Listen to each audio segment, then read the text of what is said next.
Hello, नमस्ते। आज हम चैप्टर 3 चतुर्भुजों को समझना की एक्सरसाइज 3.4 करेंगे। 3.4 आज की लास्ट एक्सरसाइज है, उसके बाद में फोर्थ चैप्टर स्टार्ट हो जाएगा। ठीक है। 3.4 केवल वैसे तो 2 मिनट की एक्सरसाइज है। जैसे देखिए ये और ये फिनिश हो गई। ये देख लीजिए,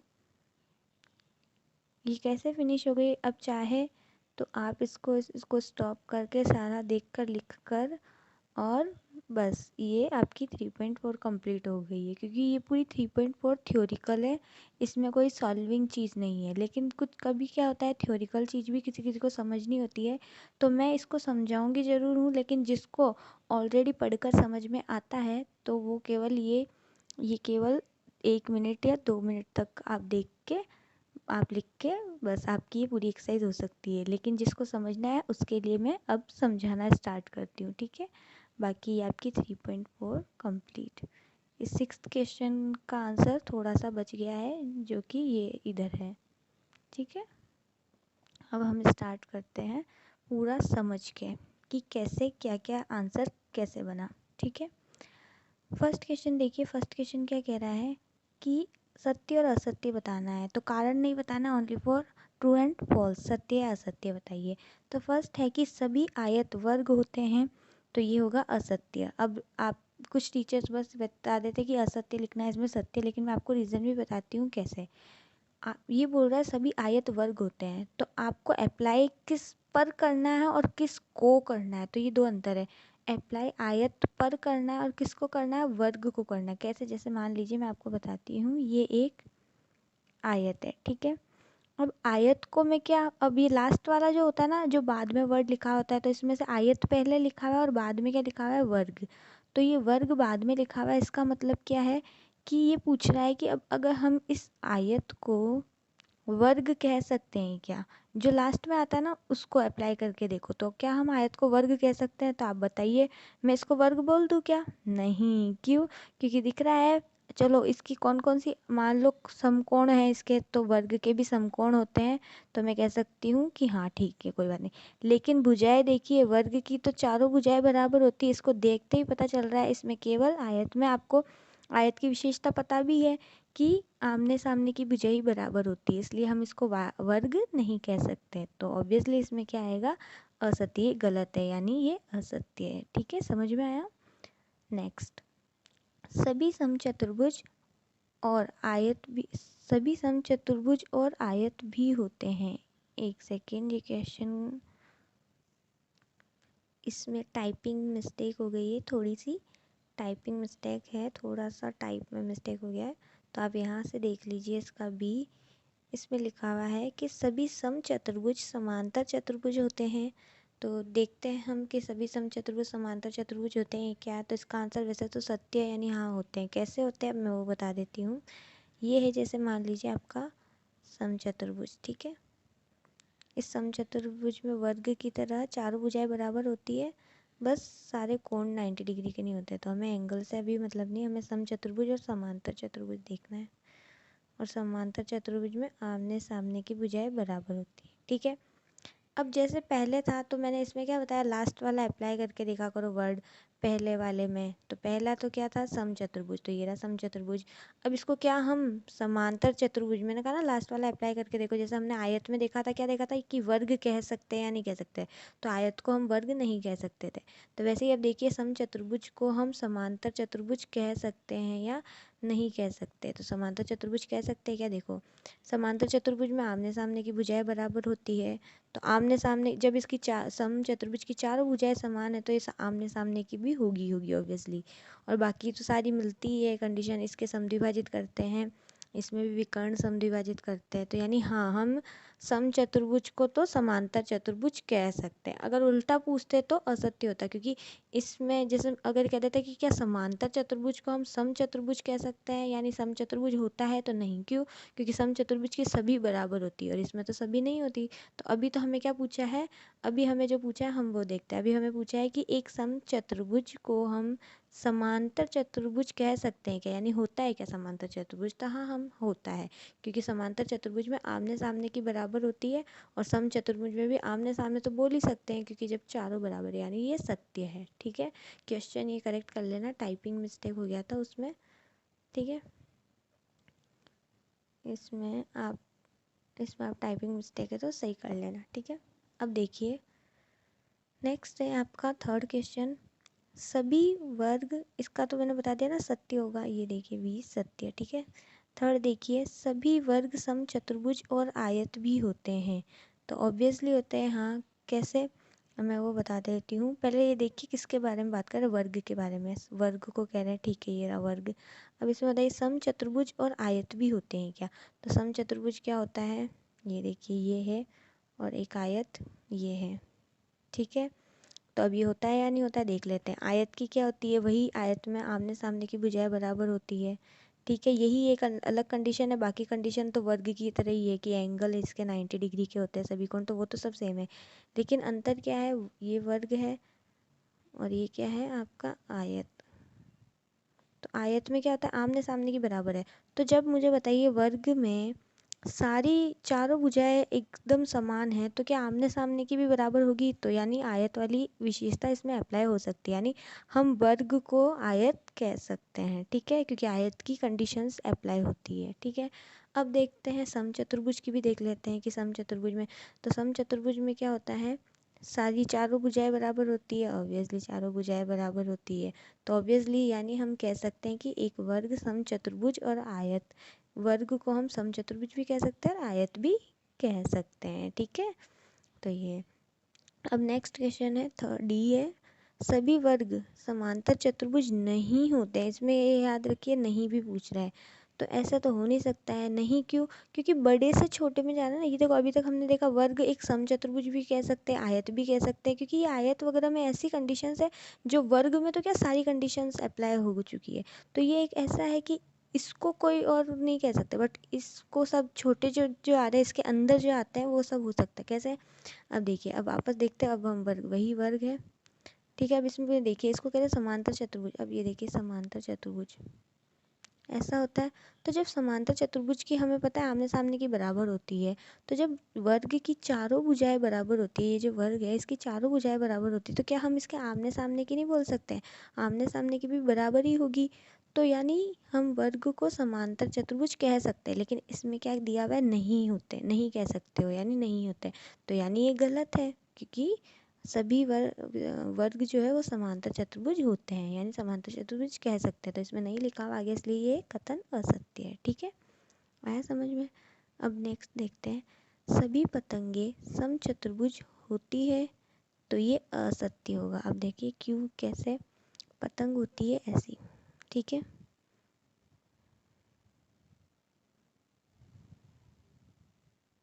एक सेकंड में थोड़ा ऐसे बनाती हूँ ताकि अच्छे से समझ में आए। मान लीजिए कोई पतंग ऐसी है, ठीक है, अलग अलग होती है लेकिन आपको सारी कंडीशन लेके चलनी है। ये पतंग है, और पतंग में क्या कहते हैं, सम चतुर्भुज, यानी हमने देखना है ये सम चतुर्भुज होता है क्या, हमारा सम चतुर्भुज होता है ऐसा। ठीक है, सम चतुर्भुज में चारों भुजाएं बराबर होती है। तो मेरे को ये बताओ, अगर ये कहता ना जैसे वर्ग के बारे में कह रहा था, वैसे ही कहता है कि सम चतुर्भुज पतंग होता है क्या, तो हम कह सकते थे हाँ। लेकिन ये कह रहा पतंग सम चतुर्भुज होती है क्या, तो नहीं। क्यों नहीं, क्योंकि ये देखिए पतंग में चारों भुजाएं बराबर है क्या, नहीं, ये दोनों बराबर लग रही है, और ये दोनों चारों भुजा है ही नहीं, यहीं गलत हो गया। तो आप इसको सम चतुर्भुज नहीं कह सकते, यानी सभी पतंग जो सम चतुर्भुज नहीं होती है। तो लेकिन यहाँ होती लिखा है, यानी ये कथन गलत है। तो ई में देखिए असत्य है ये कथन। ठीक है, अब नेक्स्ट देखिए एफ, सभी समांतर चतुर्भुज पतंग होते हैं क्या। अब देखिए पहले समांतर चतुर्भुज बनाइए, आप बस डायग्राम बना के देख लीजिए होते हैं क्या, तो हमें पता चल जाता है। ये समांतर चतुर्भुज है, पतंग हमने बनाई थी। ठीक है, तो ये तो है समांतर चतुर्भुज। ठीक है, अब ये देखिए समांतर चतुर्भुज पतंग होते हैं या नहीं होते हैं, तो देख लेते हैं। अब देखो इसमें हो सकता है, क्यों, क्योंकि देखो मैं इसको पतंग बना सकती हूँ, है ना। तो और देखिए पतंग में तो क्या है, पतंग में कोई कंडीशंस इतनी नहीं है कि इसकी चारों भुजाएं बराबर हो या नहीं हो, नहीं तो पतंग की कंडीशंस ऐसी कुछ है। पतंग की कंडीशन समांतर चतुर्भुज में अप्लाई हो सकती है कि इसमें विकर्ण समद्विभाजित करते हैं और ये सब विकर्ण समद्विभाजित कर ही रहे हैं तो आपको पता ही है, यानी हम समांतर चतुर्भुज को पतंग बुला सकते हैं, मैं इसको पतंग भी कह सकती हूँ। लेकिन उल्टा पूछते हैं ना कि पतंग को समांतर चतुर्भुज, नहीं, समांतर चतुर्भुज की बहुत इंपॉर्टेंट क्वालिटीज़ होती है जो हर किसी में नहीं होती है, तो पतंग को नहीं कह सकते थे। बट इसने जो पूछा है वो देखिए, इसने ये कह रहा है कि हम समांतर चतुर्भुज को पतंग कह सकते हैं, तो हम कह सकते हैं पतंग। देखिए पतंग का ये विशेषता आ रही है, समद्विभाजित करते तो विकर्ण इसमें समांतर चतुर्भुज में भी समद्विभाजित करते हैं, तो यानी हम कह सकते हैं समांतर चतुर्भुज पतंग होते हैं। तो ये कथन सत्य होगा, इसका आंसर देख लीजिए, सत्य है F। नेक्स्ट देखिए, सभी समांतर चतुर्भुज समलंब होते हैं, तो देखिए ये हो गया समांतर चतुर्भुज। और किसी भी समलंब चतुर्भुज यानी ऐसा चतुर्भुज जिसमें लंब होना चाहिए, बस कुछ नहीं, तो लंब, ये देखिए लंब क्या होता है, शीर्ष से आधार को मिलाने वाली रेखा। अगर हम जैसे मान लीजिए ये शीर्ष है, शीर्ष यानी कौन है, शीर्ष से शीर्ष को मिलाती है तो वही विकर्ण कहलाता है। लेकिन अगर शीर्ष से आधार को मिलाता है, आधार यानी ये बेस लाइन, उसको एक लाइन मिलाती है तो वो क्या होता है, लंब। तो अब देखिए हम किसी भी हम देखते हैं तो ये जो है ये एक समलंब चतुर्भुज है। तो अब इसने कहा है समांतर चतुर्भुज को कह सकते हैं क्या, तो देखिए समांतर चतुर्भुज में तो ये एक शीर्ष है, इसको अगर हम ऐसे बनाए आधार से तो हाँ लंब डल रहा है, यानी हम इसको समलंब चतुर्भुज कह सकते हैं। तो ये सत्य होना चाहिए, तो देखते हैं हम, यस जी में सत्य है, ठीक है। तो ऐसे बस आपको अप्लाई करके देखना है। अब ये क्या कह रहा है नेक्स्ट, सभी वर्ग समलंब होते हैं क्या, तो देखिए हम देखते हैं, ये हो गया वर्ग। अब इसमें देखिए समलंब होते हैं क्या, तो अब इस सभी वर्ग में देखिए हम क्या कर सकते हैं, इसके अंदर आपको जब लंब डालना हो तो पहले तो देखिए विकर्ण होते हैं क्या, इसमें विकर्ण हो रहा है, ठीक है। अब विकर्ण देखिए एक शीर्ष है, इससे आप ये विकर्ण बन रहा है, ये लंब डल गया, यानी लंब जहाँ पे भी आपको लंब दिख जाता है इसका मतलब आप बना सकते हैं, तो ऑब्वियसली ये सत्य सही होना चाहिए। तो यानी ये सत्य, सभी वर्ग को हम समब वर्ग में समलंब होते हैं, ठीक है। अब देखते हैं नेक्स्ट, ये समझ में आया होगा आपको, फिर भी डाउट हो तो आप कमेंट बॉक्स में हमें डाउट लिख के बता दीजिए, हम सॉल्व कर देंगे। नेक्स्ट सेकंड क्वेश्चन देखिए, उन सभी चतुर्भुजों की पहचान कीजिए जिनमें चार भुजाएं बराबर लंबाई की हो, यानी कौन कौन सी आकृति ऐसी है, चतुर्भुज मतलब चतुर्भुज में ही ढूंढना है कि चार भुजाओं वाली ऐसी आकृतियाँ कौन कौन सी है। तो पहले तो आपको पता है चार भुजाओं वाले कौन से होते हैं, वर्ग होता है, आयत होता है, समचतुर्भुज है, समांतर चतुर्भुज है, और भी है। तो पहले देख लेते हैं, इनमें चारों भुजाएं है, तो पहले तो चारों भुजाएं तो किसकी होती है, केवल वर्ग की होती है और समचतुर्भुज की होती है। बाकी में चारों भुजाएं नहीं होती आमने सामने की, तो वर्ग और समचतुर्भुज ही है, तो इसका आंसर वर्ग और समचतुर्भुज होना चाहिए। देखते हैं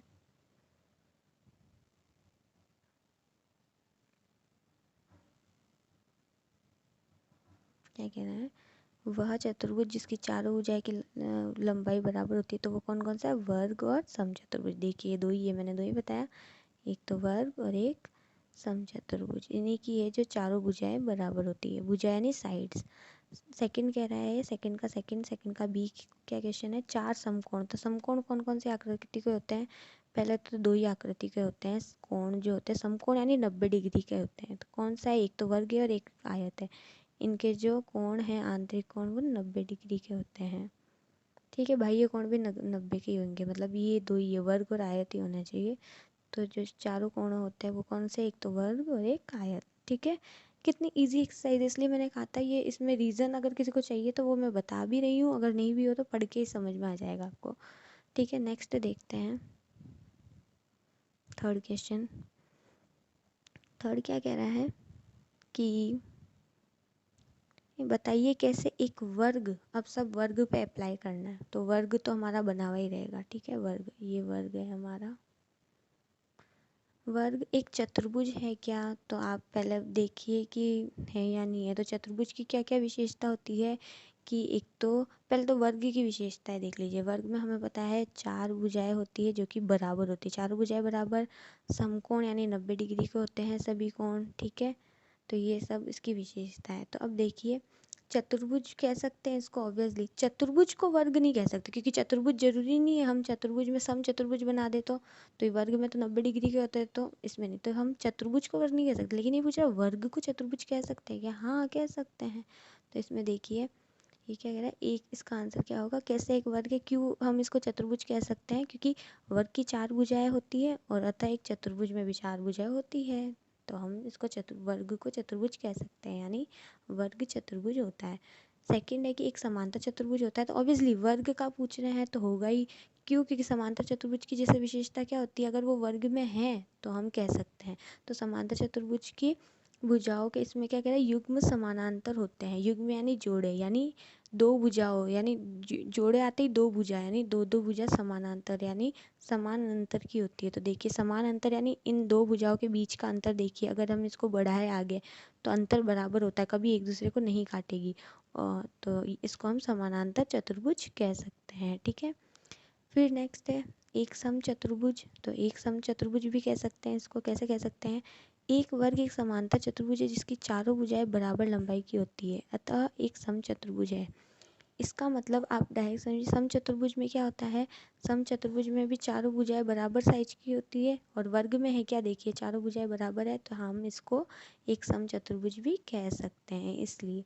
ठीक है, फिर नेक्स्ट देखिए एक आयत है, आयत भी कह सकते हैं क्योंकि आयत में क्या होता है, एक वर्ग एक समानांतर चतुर्भुज भी है जिसका प्रत्येक कोण समकोण है, तो वह एक आयत भी है। तो आयत कैसे, आयत में क्या होता है 90 डिग्री के होते हैं प्रत्येक कोण, तो क्या देखिए वर्ग में है मिल जाएगा 90 डिग्री के कोण, हाँ, तो हम वर्ग को आयत भी कह सकते हैं। ठीक है, समझ में आया? ओके, नेक्स्ट देखते हैं हम फोर्थ क्वेश्चन। एक चतुर्भुज का नाम बताइए जिसके विकर्ण एक दूसरे को समद्विभाजित करते हैं। तो समद्विभाजित किस किस के करते हैं, सभी मोस्ट ऑफ समद्विभाजित। तो देखो पहले वर्ग से शुरू करते हैं, वर्ग चार चतुर्भुज यानी 4 भुजा वाले बना के देखो पहले तो, वर्ग, आयत, सम चतुर्भुज, समांतर चतुर्भुज। ठीक है, 4 भुजा वाले ये, बाकी क्योंकि यही है इनके विकर्ण ही समद्विभाजित करेंगे। और तो अगर मान लो ऐसे भी बनाओ तो इसमें विकर्ण देख लो, समान समद्विभाजित नहीं करेंगे, ये बड़ा हो जाएगा लास्ट का। ठीक है, तो इसमें देखते हैं, तो ये देखते हैं कि एक दूसरे पर समद्विभाजित, ओनली फॉर द्विभाजित नहीं कह रहे, द्विभाजित तो केवल 2 भागों में बांटना है, लेकिन सम यानी समान 2 भागों में। तो देखो ये और ये दो तो समान होते हैं, आप जब इनकी विशेषता भी पढ़ेंगे, मैंने उसमें बताया भी था पहले। ये देखिए ये सबके समान जो विकर्ण एक दूसरे को समान, जैसे मान लीजिए आपको, जैसे पहला ये विकर्ण अगर मैं इसको बीच में से काटूंगी तो ये भी बराबर होगा और ये भी बराबर होगा, क्योंकि इनके भुजाएं आमने सामने की और किसी इन दोनों में चारों और इनमें आमने सामने की बराबर होती है इसलिए। ठीक है, तो ये कौन कौन से हो गए, वर्ग, आयत, समांतर चतुर्भुज, समचतुर्भुज। तो देखते हैं आंसर, एक चतुर्भुज जिसके विकर्ण एक दूसरे को समद्विभाजित करते हैं, तो वो कौन कौन से हैं, समांतर चतुर्भुज है, सम चतुर्भुज है, वर्ग है और आयत है। ठीक है, ये चारों हो सकते हैं। उसका सेकंड देखते हैं, एक दूसरे पर लंब समद्विभाजित हो, विकर्ण की बात करें, विकर्ण तीनों में क्वेश्चन में है। ठीक है, तो विकर्ण एक दूसरे पर लंब समद्विभाजित करते हैं, तो वो एक देखिए, अब आप देखिए एक वर्ग है और एक सम चतुर्भुज है, तो इसमें आपको पता है अगर मैं ये इनके जो विकर्ण है वो एकदम सीधा लंब डालेंगे। कैसे, अगर मैं इस वर्ग को ऐसे बना देती हूँ, ठीक है, बिल्कुल तिरछी लाइन नहीं है, एकदम सीधा ही है, ठीक, और वर्ग है ना ऐसा ना, तो इसको मैं ऐसे करूँगी तो ये देखिए लंब एकदम सीधा डलेगा इस पे, तो इसलिए केवल एक तो वर्ग होगा और एक समचतुर्भुज होगा। ठीक है, तो इसका आंसर देख लेते हैं कौन कौन है। एक तो समचतुर्भुज और एक वर्ग। ठीक है, नेक्स्ट है कि विकर्ण जिसके बराबर हो, तो विकर्ण किसके बराबर हो, जिसके आमने सामने भुजाएं एकदम सीधी और बराबर होगी। तो देखिए सीधी भी होनी चाहिए, समांतर चतुर्भुज में तिरछी होती है, तो ये ध्यान रखिए। तो पहले वर्ग में देख लेते हैं, वर्ग, और ये आयत में देखिए इसके विकर्ण भी बराबर, ये देखिए अगर इसको आप आकृति को थोड़ा सा टेढ़ा करके देखेंगे आपको देखिए ये एकदम सीधे होते हैं। ठीक है, अब देखिए नेक्स्ट है फिफ्थ क्वेश्चन। फिफ्थ क्या कह रहा है, बताइए एक आयत उत्तल चतुर्भुज कैसे हैं। तो आपको अगर पता हो तो मैंने उत्तल और अवतल का एकदम क्लियर से बहुत डीपली पूरा बताया था, उत्तल चतुर्भुज कौन सा होता है, अवतल कौन सा होता है, तो आप भूल गए हो तो कौन सी exercise, I think second exercise में या फिर 3.1 के फर्स्ट पार्ट में, यानी थर्ड चैप्टर के स्टार्टिंग में ही मैंने हाँ बता दिया था, थर्ड चैप्टर के स्टार्टिंग में, और सेकंड एक्सरसाइज में भी बताया था। सेकंड एक्सरसाइज का फर्स्ट था आई थिंक, जिसमें उत्तल और अवतल चतुर्भुज का था, तो मैंने उसमें बताया। आप एक बार उसमें पीछे जाके देखिए, या मैं आई बटन में दे दूँगी, आप उसमें जाके देखिए। उसमें मैंने उत्तल, जिस एक्सरसाइज में उत्तल और अवतल बहुभुज का क्वेश्चन है ना, उसमें मैंने पूरा डीपली समझाया था। अगर फिर भी नहीं हो तो मैं एक बार यहाँ पे भी समझा देती हूँ। आपके चैप्टर थर्ड की एक्सरसाइज 3.1 में मैंने ये देखिए इसका पूरा बेसिक्स बहुत अच्छे से समझाया था। तो अभी मैं इतना डीप नहीं बता के शॉर्ट में बता रही हूँ, क्योंकि मैंने 2 बार समझाने का मतलब नहीं है, ठीक है। बस आपको याद दिलाने के लिए मैंने वापस में बताया। ये देखिए, उत्तल बहुभुज में 2 मेन कंडीशंस क्या थी, कि उत्तल बहुभुज कौन सा होता है, जिसके प्रत्येक अंतर अभ्यंतर आंतरिक होता है, प्रत्येक कोण 180 डिग्री से छोटा होना चाहिए। अंदर का कोण कह रही हूँ, आंतरिक कोण, ठीक है। कैसे, वो मैंने बता दिया था। फिर भी यहाँ देखिए 180 डिग्री का पूरा होता है इतना बड़ा, तो यानी इसके अंदर या तो इतना 30 डिग्री, 60 डिग्री, 90 डिग्री, कितना भी हो सकता है, ठीक है। 90 डिग्री इतना होता है, या ये 130 डिग्री, कितना भी, मतलब 180 से छोटा होना चाहिए, यानी लाइन के बाहर नहीं जाना चाहिए। यानी लाइन के बाहर यानी ऐसा ऐसा बन सकता है, लेकिन इस लाइन सीधी के बाद में ऐसा नहीं बन सकता ये कोण, अगर ऐसे ले रहे हो। ये सारे छोटे छोटे बनने चाहिए, इतना बड़ा नहीं बनना चाहिए, 180 के बाहर नहीं जाना चाहिए। तो हम देखते हैं, तो ये देखिए, ये सारे कोण उत्तल में आते हैं, क्योंकि इसके अंदर के कोण सब छोटे हैं। अगर इस लाइन को बढ़ाऊँ तो इतना ही है, देखो 180 के अंदर अंदर आ रहा था। इस लाइन को बढ़ाती हूँ तो ये यहाँ तक ही है, जबकि 180 इतना होता है। तो ऐसे ही ये सारे हैं। अब ये तो एक फर्स्ट कंडीशन हो गई। सेकंड कंडीशन होती है कि सभी विकर्ण अंदर ही बनने चाहिए। तो ये देखिए, शीर्ष से शीर्ष को मिलाने वाले होते हैं, आमने सामने वाले शीर्ष को मिलाने वाले विकर्ण कहलाते हैं। आसपास के मिलाने वाले तो भुजा होती है, लेकिन आमने सामने के विकर्ण होते हैं, ठीक है। तो आमने सामने के शीर्ष को मिलाते हैं हम, तो ये देखिए इसमें विकर्ण सारे अंदर ही बनते हैं। कोई भी देख लीजिए आप, कोई भी बहुभुज लीजिए, तो ये सब उत्तल बहुभुज होते हैं। 2 कंडीशन, तो आपको पता चल जाएगा उत्तल ये है। अवतल वैसे पूछा नहीं है, लेकिन आप इसमें देख लीजिए ताकि और क्लियरली समझ में आ जाए। अवतल में बस इसका उल्टा है। क्या होता है अवतल में, 180 से ज़्यादा एक कोण अगर 180 से ज़्यादा हो गया, एक भी कोण, एक से ज़्यादा भी हो सकता है, लेकिन अगर एक कोण भी मिल गया हमें तो वो उत्तल नहीं रहेगा, फिर वो क्या अवतल हो जाएगा। और विकर्ण, एक विकर्ण है वो जो बाहर भी बनेगा। जैसे देखते हैं, मैं आपको आकृति में बताती हूँ, ज़्यादा अच्छे से समझ में आएगा। जैसे ये देखिए, ये अवतल बहुभुज है। इसमें देखिए ये वाली आकृति है, आपको अगर क्लियर नहीं दिख रही हो तो मैं क्लियरली बना देती हूँ। जैसे ये आकृति है, ठीक है। इसमें मेरे को कलर चेंज करना पड़ेगा ताकि ये आकृति इससे,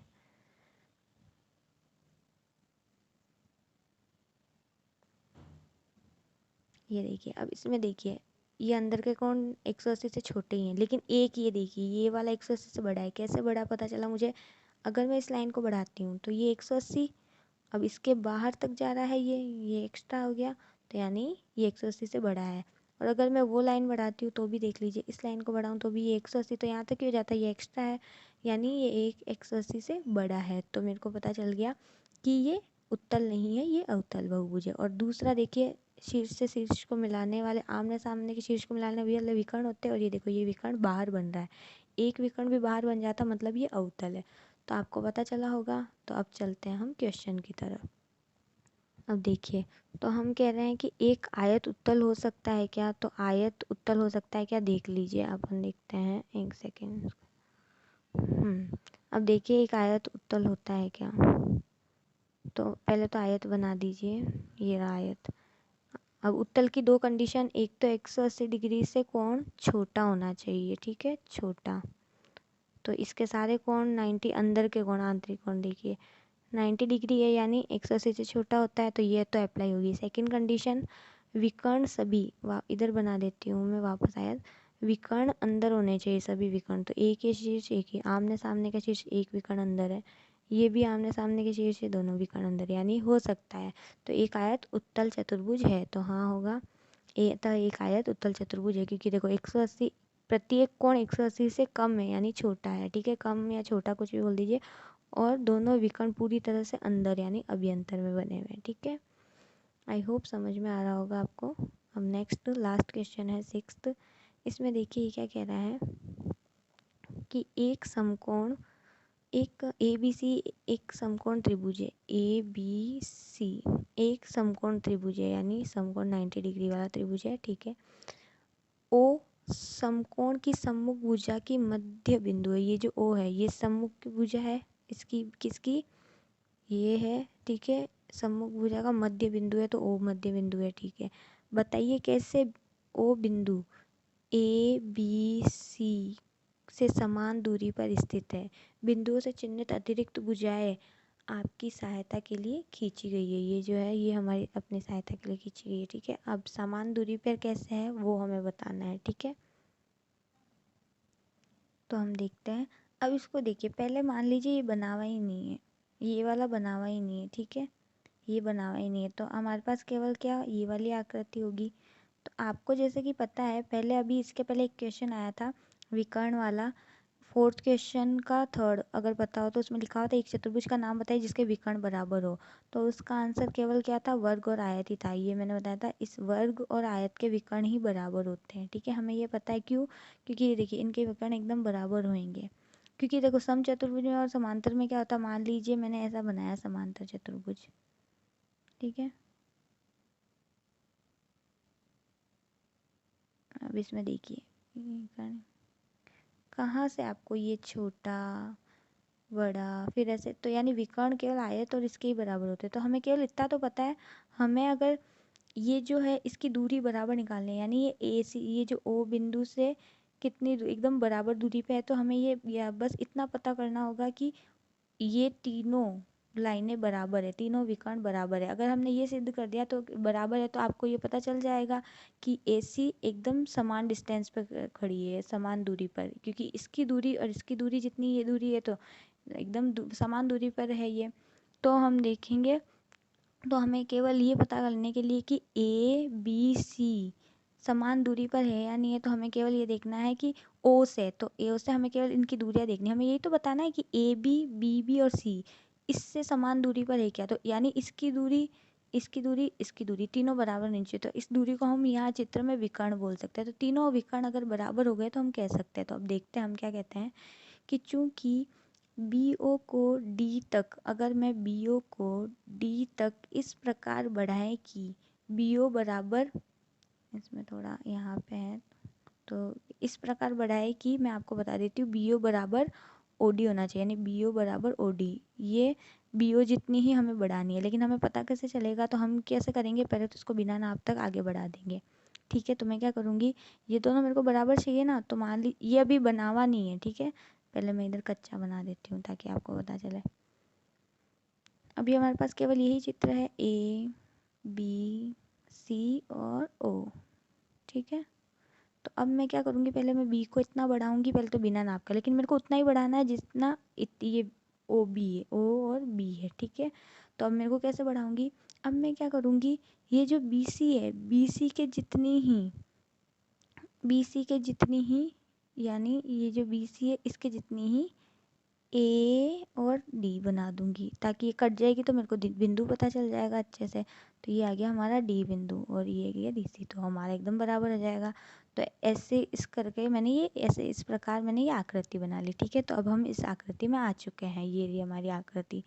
तो अब हम देखेंगे अब इसमें क्या होता है, अब ये क्या बन गया, इससे हमारा ये इस आकृति से पता चल रहा है कि हमारा ये आयत बन गया। और आयत में आपको पता है क्या होता है, आमने सामने की भुजाएं तो बराबर होती है, लेकिन अभी हमें विकर्ण की बात करें क्योंकि अंदर की दूरी समान चाहिए हमें, तो हम विकर्ण की बात करेंगे। तो आयत में क्या होता है, आयत में विकर्ण एकदम बराबर होते हैं। क्यों होते हैं वो मैं आपको पहले ही रीज़न बता चुकी हूँ। आप समानांतर चतुर्भुज वाले में भी जाके देख लीजिए, उस वाले में मैंने बताया था विकर्ण एक दूसरे को समद्विभाजित करते, समान भागों में बांटते, इसलिए बराबर होते हैं। तो आपको पता होना चाहिए, ठीक है।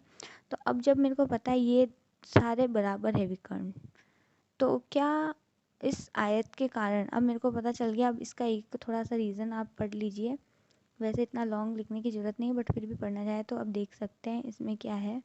मैं आपके लिए चित्र पहले बना देती हूँ ताकि इजी हो जाए।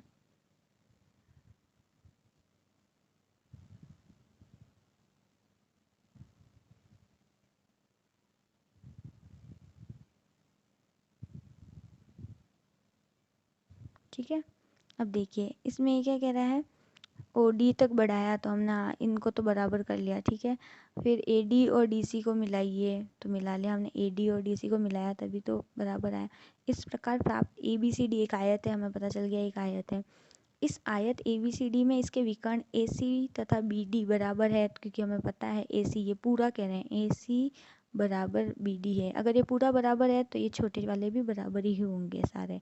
तो तथा एक दूसरे को ओ पर काटते हैं, इसलिए क्या सारे बराबर होंगे। ओ ए बराबर ओ सी होगा, तो ओ ए कितना है ये देखिए, ओ ए बराबर ओ सी होगा, और ओ बी बराबर ओ डी होगा, ओ बी बराबर ओ डी होगा, क्योंकि आयत में सभी विकर्ण बराबर होते हैं। तो इसलिए ए सी बराबर बी डी, ये पूरा ए सी बराबर बड़ा विकर्ण बराबर बी डी हो गया। तो ऐसे ही अब हमें कितने, 3 विकर्ण देखने, कौन कौन से, मैं कलर चेंज कर देती हूँ। अब हमें केवल 3 ही चाहिए, इनकी दूरी चाहिए थी, तो हम देखते, तो इसलिए ये भी ओ ए बराबर ओ बी बराबर ओ सी होगा, ओ ए बराबर ओ बी बराबर ओ सी होगा। तो इनकी दूरी यानी विकर्ण बराबर, यानी ये जो दूरी कहलाएगी तो ये दूरी भी बराबर होगी। तो यानी हम कह सकते हैं कि ओ बिंदु से ए बी और सी तीनों बराबर दूरी पर स्थित है, ठीक है। समझ में आया? अगर फिर भी कोई भी डाउट हो तो आप आराम से कमेंट बॉक्स में लिखकर हमें बता सकते हैं, सॉल्व कर देंगे, ठीक है। Take care.